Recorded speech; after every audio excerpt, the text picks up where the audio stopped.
kysymyksiä. Arvoisa herra pääministeri, nostaisin neljännen asian ennen kuin siirrytään tähän yleiseen keskusteluun. Vähän aikaa sitten me opiskelijat ei haluttu, että te, herra pääministeri, tulisitte yliopiston tiloihin.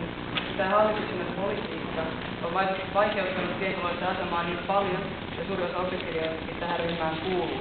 Teille ei toivottu tervetulleeksi. Mutta kun saamme kuulla nyt, itse asiassa aikomuksena olisi pitää tiedotustilaisuutta, kun innostatte erostanne, niin pääsimme tulla tänne julistamaan tätä tilaisuutta.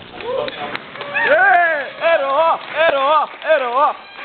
Me opiskelijat tunnemme, kuinka kirjaa tilanne on tällä hetkellä. Vuokrataso nousee, töitä on vaikea saada ja niistä maksetaan kaksasti.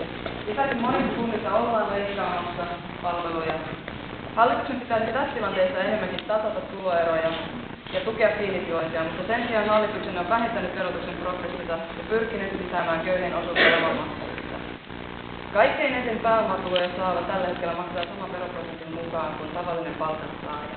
Me vaadimme loppua rikkaita suosivalle veropolitiikalle ja toimeentulon takaamista perusturvaa.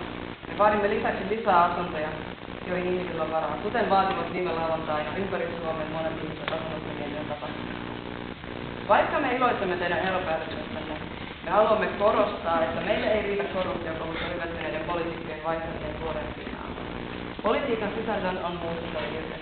Vähintä, mitä me voimme vaatia, on perustulo, asumisen nostaminen subjektiivisesti oikeudeksi ja koulutus ilman opintoaikeen rajauksia, ilman lukukausimaksuja ja ilman, että yliopistodemokratiaa sovelletaan tässä mitään.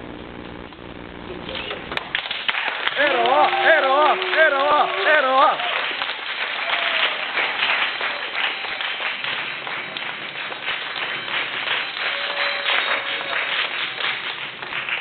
Tässä vielä emme tosiaan oikein voi